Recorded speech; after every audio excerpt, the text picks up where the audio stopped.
Tata cara takbiratul ihram. Takbiratul ihram merupakan takbir yang pertama kali dibaca ketika sholat sebagai pembuka sholat. Disebut takbiratul ihram yang artinya takbir yang mengharamkan. Karena takbir ini menjadi batas diharamkannya melakukan aktivitas lain yang bukan bagian dari sholat. Sehingga orang yang telah melakukan takbiratul ihram, dia telah memulai sholatnya. Sebaliknya, orang yang belum melakukan takbiratul ihram berarti belum masuk sholat, sehingga sholatnya tidak dinilai. Inti takbiratul ihram.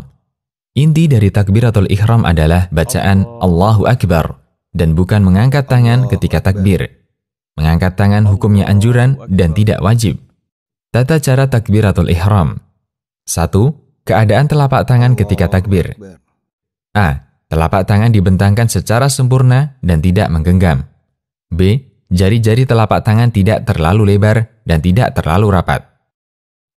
C. Telapak tangan dihadapkan ke kiblat dan diangkat setinggi pundak atau telinga. 2. Cara mengangkat tangan ketika takbiratul ihram ada 3 cara. A. Mengangkat tangan bersamaan dengan membaca takbir. Allahu Akbar. B. Mengangkat tangan sebelum membaca takbir.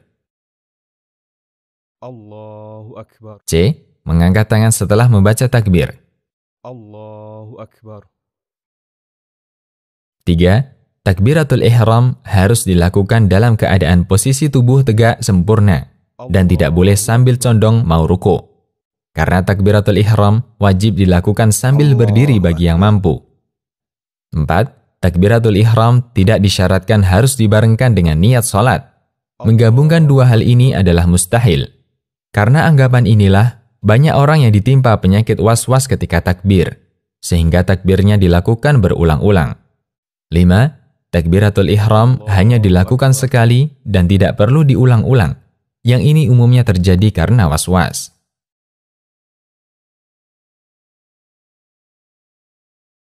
6. Orang yang sholat sendirian atau makmum, takbirnya dibaca pelan, hanya terdengar dirinya sendiri. 7.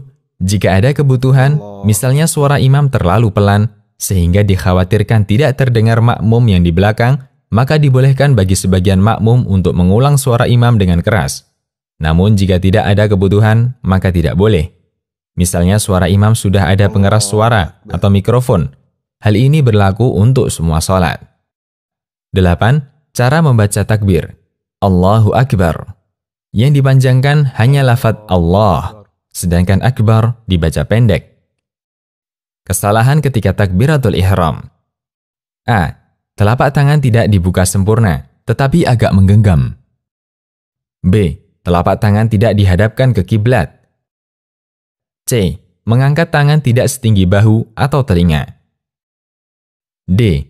Was-was ketika takbir, sehingga dilakukan secara berulang-ulang. E. Takbir sambil tergesa-gesa untuk melakukan ruku.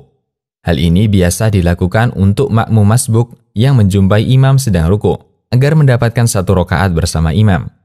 Namun kesalahan ini menyebabkan batalnya takbir yang dia lakukan. Karena syarat sahnya takbir adalah dilakukan sambil berdiri. Dan jika takbiratul ihram batal, maka sholatnya juga batal. F. Kesalahan dalam membaca takbir. Allahu Akbar. Lafaz ini artinya, apakah Allah Maha Besar? Allahu Akbar. Lafaz ini artinya, apakah Allah Maha Besar? Allahu Akbar. Akbar artinya beduk. Subhanallah, Maha Suci Allah. G. Makmum bertakbir dengan suara keras sehingga mengganggu orang lain ketika sholat jamaah. Yang boleh bertakbir dengan keras hanyalah imam. H.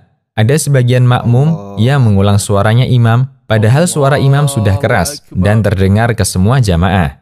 I. Tidak menggerakkan lidah ketika membaca takbir, atau bertakbir namun di hati.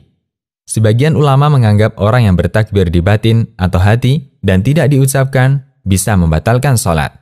Membaca takbir terlalu panjang karena keyakinan harus menyesuaikan dengan niat.